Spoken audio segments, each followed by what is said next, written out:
जय श्री गणेश। नमस्कार। मैं आचार्य संजय द्विवेदी। मेरे समस्त प्रबुद्ध दर्शकों का मेरे चैनल पर हार्दिक स्वागत है। आज मैं तुला राशि का जनवरी माह का मासिक राशिफल लेकर आपके सम्मुख उपस्थित हूं। जनवरी माह में जो ग्रहों की स्थितियां हैं तथा जो ग्रहों के परिवर्तन हैं वो तुला राशि के जातकों के लिए किस प्रकार का योग बना रहे हैं, कहां पर कौन सा भाव प्रबल हो रहा है, कहां आप कितना लाभ ले पाएंगे, कहां पर समस्या आ सकती है, उसका क्या निराकरण है, संपूर्ण विश्लेषण मैं पूर्ण तर्क के साथ करने जा रहा हूं। प्रिय दर्शकों, ये राशिफल आपके चंद्र राशि पर आधारित है, अर्थात आपकी जन्म कुंडली में यदि 7 नंबर में चंद्रमा विराजमान है तो आपकी तुला राशि है। तुला राशि के लिए यदि हम स्थितियों का अवलोकन करें तो 1 जनवरी को द्वितीय भाव में बुध के साथ शुक्राचार्य होंगे, तृतीय भाव में मंगल के साथ सूर्य होंगे, पंचम में शनिदेव होंगे, षष्टम में राहु का गोचर होगा, सप्तम भाव में गुरुदेव बृहस्पति होंगे। आपके प्रारंभिक समय में 1 जनवरी को चंद्रमा का गोचर आपके एकादश भाव में होगा तथा आपके द्वादश भाव में केतु का गोचर चल रहा होगा। यहाँ पर गुरुदेव बृहस्पति जो मार्गीय अवस्था में आ चुके हैं, इसी प्रकार शनिदेव का भी मार्गीय काल चल रहा है। यह अत्यंत महत्वपूर्ण है। यहाँ पर 7 जनवरी को बुध का पहला परिवर्तन होगा, जब बुध वृश्चिक राशि से धनु राशि में प्रवेश कर जाएंगे। इसके पश्चात 14 जनवरी की रात्रि काल में देर रात्रि सूर्य का राशि परिवर्तन होगा, अर्थात 15 जनवरी से आपके चतुर्थ भाव में सूर्यदेव का गोचर प्रारंभ हो जाएगा। इसी प्रकार से 18 जनवरी को शुक्राचार्य जो आपके द्वितीय भाव में, उनका परिवर्तन आपके तृतीय भाव में धनु राशि में हो जाएगा। अब यहां पर जो जनवरी माह है वो महाराजयोगों का माह है। महालक्ष्मी योग से ही प्रारंभ हो रहा है ये माह, क्योंकि प्रारंभिक समय से ही द्वितीय भाव में महाधन का योग, महालक्ष्मी योग बना हुआ। इसी प्रकार से जब बुध का परिवर्तन हो जाएगा तथा उसके पश्चात शुक्र का परिवर्तन हो जाएगा तो तृतीय भाव में महालक्ष्मी योग का निर्माण पुनः हो जाएगा। तो इस पूरे माह में महालक्ष्मी योग का लाभ मिलेगा, महापराक्रमी योग बनेगा, महाशासन योग बनेगा।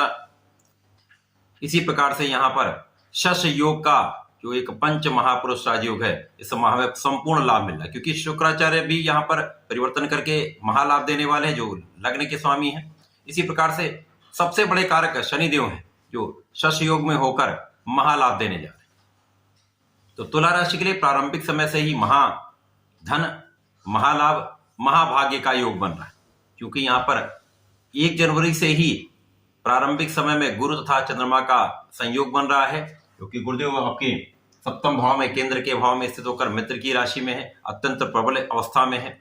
चंद्रमा का गोचर आपके सिंह राशि में, मित्र की राशि में होकर लाभ भाव में होगा, जो गज केसरी योग का निर्माण कर रहा है। ये एक ऐसा योग है जो महालाभ के साथ साथ यश का योग बनाता है। तो इस माह के प्रारंभ से ही आपके लिए यश का योग प्रारंभ हो चुका है, महालाभ का योग प्रारंभ हो चुका है। क्योंकि महालाभ इसलिए क्योंकि लाभ भाव में चंद्रमा का गोचर था, गुरुदेव बृहस्पति यहाँ पर मित्र की राशि में होकर इनकी सीधी दृष्टि का प्रभाव चंद्रमा पर है। इसी प्रकार से जो लाभ के स्वामी हैं उन पर भी गुरुदेव की दृष्टि का प्रभाव है, जो कि सूर्यदेव है, जो कि गुरुदेव बृहस्पति की राशि में है। तो यहाँ पर ये महालाभ आपका कई गुना बढ़ने वाला है। तो तुला राशि के लिए सर्वश्रेष्ठ समय आ चुका है। इस माह में सर्वश्रेष्ठ लाभ मिलेंगे। इसके पश्चात गुरुदेव का प्रभाव आपकी लग्न को प्रबलता देने वाला होगा।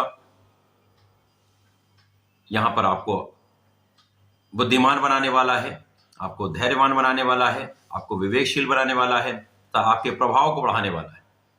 आपके ज्ञान को विस्तृत करने का समय आ चुका है। यदि आप अपने मानसिक स्तर को विस्तृत रखते हैं, ज्ञान को लेते हैं, अपने में समाहित कर लेते हैं, तो ये आपके लिए अत्यंत लाभदायक होने वाला है। तो तुला राशि के अत्यंत श्रेष्ठ समय, ज्ञान अर्जन के लिए धन अर्जन का श्रेष्ठ समय प्रारंभ हो चुका है। इसके साथ ही साथ गुरुदेव का प्रभाव आपके परिश्रम को बढ़ाने वाला है। यहाँ पर मंगल पर भी गुरुदेव बृहस्पति का प्रभाव होगा, जहां पर मंगल तथा गुरुदेव बृहस्पति का परिवर्तन राजयोग आपके सप्तम की प्रबलता भी प्रदान करेगा, जीवन साथी के साथ सामंजस्य में वृद्धि करेगा। यद्यपि अकेले गुरुदेव का प्रभाव कहीं न कहीं कुछ समस्या करता है, परंतु यहाँ पर गुरु तथा मंगल का परिवर्तन राजयोग आपके जीवन साथी के साथ संबंधों में मधुरता लाने वाला है, आपके सामंजस्य में वृद्धि करने वाला है, आपके साझेदारी में आपको एक अच्छा लाभ देने वाला है, आपके परिश्रम में वृद्धि करके आपके कार्य क्षेत्र को प्रबलता देने वाला है।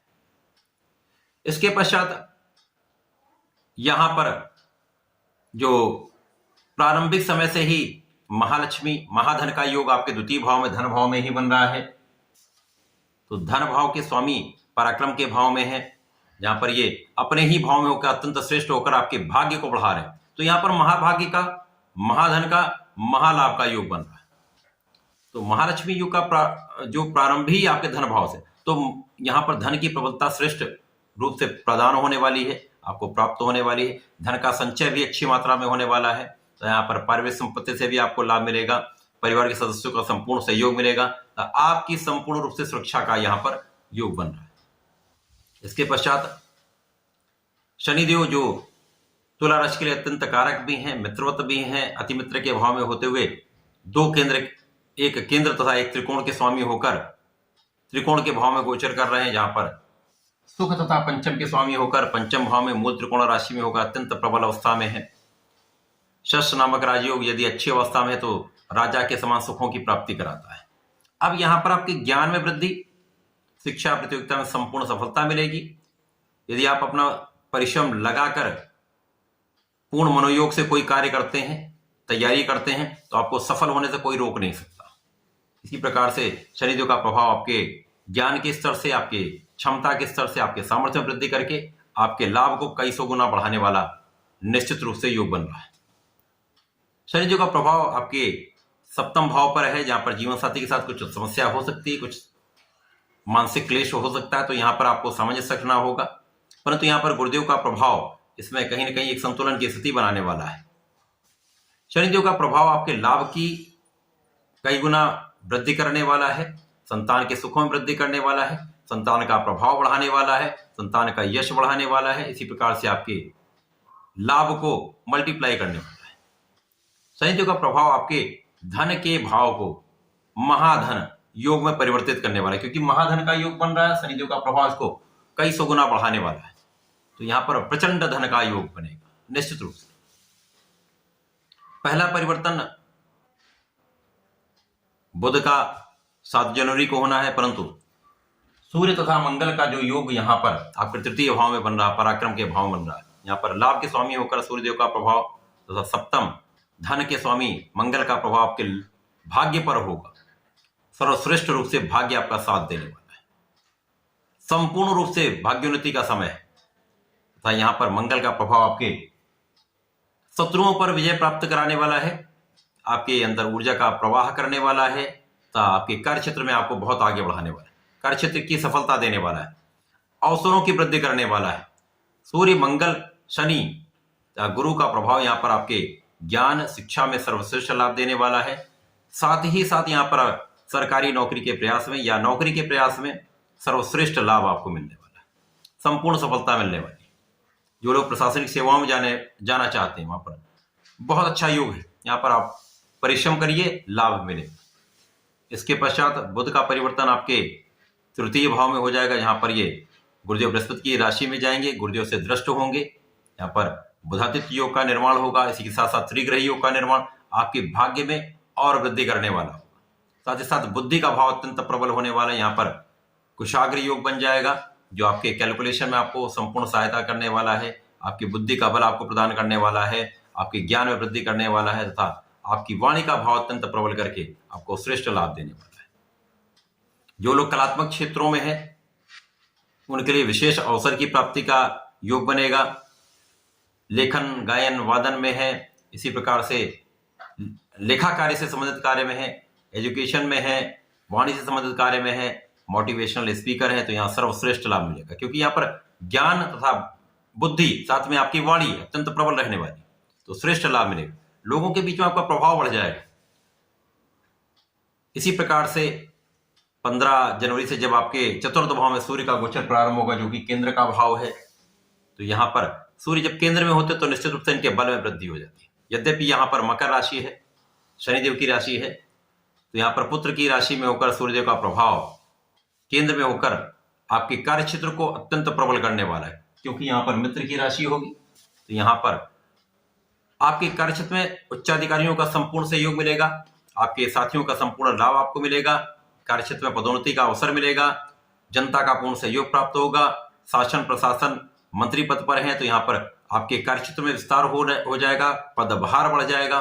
तो पद की वृद्धि से लाभ की वृद्धि 100% होगी। माता पिता के लाभ में वृद्धि होगी। इसी प्रकार से माता के कुछ स्वास्थ्य समस्या बढ़ सकती है, यहां पर आपको ध्यान रखने की आवश्यकता है। इसके पश्चात जब शुक्राचार्य का 18 जनवरी को राशि परिवर्तन आपके तृतीय भाव में हो जाएगा, जहां पर ये गुरुदेव बृहस्पति की राशि में पहुंचेंगे, तो यहां पर एक अन्य योग का निर्माण होगा जो कि अत्यंत श्रेष्ठ फलदायी होता है, जो आपके ज्ञान में, आपके ऐश्वर्य में, आपके वैभव में वृद्धि करने वाला होता है। अब यहाँ पर पुनः महालक्ष्मी योग बन जाएगा। तृतीय भाव में मंगल, शुक्र तथा बुध का योग बनेगा, जहां पर महालक्ष्मी योग भी होगा। ऊर्जा से आप भरे रहेंगे तथा यहाँ पर कुशाग्र योग होगा, शंख योग होगा, जो ज्ञान से, शिक्षा से, आपके बुद्धि से आपको अत्यंत प्रगति कराने वाला योग है। तो यहां पर आपके लिए ज्ञान के बल पर, शिक्षा के बल पर, आपके कला के माध्यम से, आपके क्षमता के माध्यम से, आपकी योग्यता के बल पर अनेक अवसरों का लाभ आपको मिलने वाला है। जो लोग एक्टिंग में हैं, विशेषतया फिल्म के क्षेत्र में हैं, लेखन के क्षेत्र में हैं, आर्ट के क्षेत्र में हैं, उनके लिए बड़े अवसर, बड़े लाभ का यहां पर योग बन रहा है। अचानक ही बहुत प्रगति होने वाली, विशेष लाभ निश्चित रूप से मिलने वाले। इस माह में सर्वश्रेष्ठ धन का, सर्वश्रेष्ठ लाभ का, सर्वश्रेष्ठ भाग्य का लाभ आपको प्राप्त होने वाला है। तो इस समय का आपको लाभ अवश्य लेना चाहिए। तुला राशि के जातकों को नियमित रूप से भगवान भोलेनाथ पर जलार्चन करना चाहिए, ओम नमः शिवाय का जप करना चाहिए। तो प्रत्येक शुक्रवार को यदि थोड़े से दही का अर्पण करते हैं तो निश्चित रूप से यह समय आपको विशेष लाभकारी होने वाला है, आपको सर्वश्रेष्ठ लाभ मिलने वाला है। तो ऐसा करके इसका लाभ लें। धन्यवाद, नमस्कार।